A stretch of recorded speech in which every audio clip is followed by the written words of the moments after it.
ইরা এবং অর্ণবের সমস্ত প্ল্যান জানার জন্য দীপা বুদ্ধি খাটিয়ে ইরা এবং অর্ণবকে বলে, আমাকে 50 লক্ষ টাকা দিন, তাহলে আমি সূর্যকে এই বাড়ি থেকে বের করে আপনারা যেখানে বলবেন সেখানে নিয়ে যাব। এরপর ইরা এবং অর্ণব দীপাকে তাদের সমস্ত প্ল্যানের কথা বলে দেয়। হ্যাঁ বন্ধুরা, অনুরাগের ছোঁয়া ধারাবাহিকের আগামী পর্বগুলোতে আমরা এমনটাই দেখতে চলেছি। ইরা কৌশলে নার্সকে সূর্য রুম থেকে বের করে দিয়ে সূর্যকে ভুল ওষুধ খাইয়ে দেয়। দীপা বাইরে থেকে এই দৃশ্যটি দেখতে পায় আর বলে, আমি থাকতে ডাক্তারবাবু কিছুই হবে না। সূর্য ওষুধটি খেয়ে মাথা ঘুরে পড়ে যায়। তখন ইরা সেখান থেকে চলে যায়। ইরা চলে যাওয়ার পরে দীপা সূর্যের কাছে এসে বলে, ডাক্তারবাবু আপনাকে ভুল ওষুধ খাওয়ানো হয়েছে, আপনি এখনই বমি করে ওষুধটি বের করে ফেলে দেন। নার্সের কথা মতোই সূর্য বমি করে সব ওষুধ ফেলে দেয়। এদিকে ইরা অর্ণবকে গিয়ে বলে, আমি নিজ হাতে সূর্যকে ওষুধটি খাইয়ে দিয়েছি, এতক্ষণে হয়তো বা ওষুধটি কাজ করা শুরু করে দিয়েছে।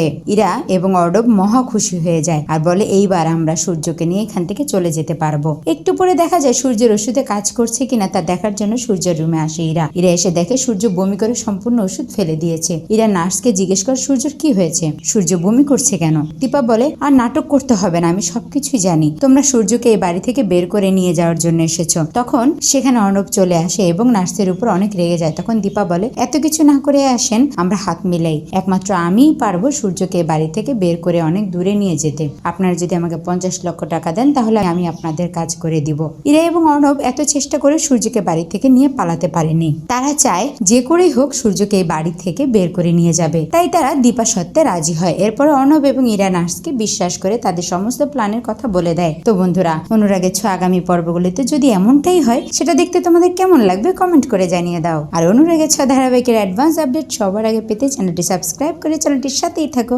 ধন্যবাদ সবাইকে।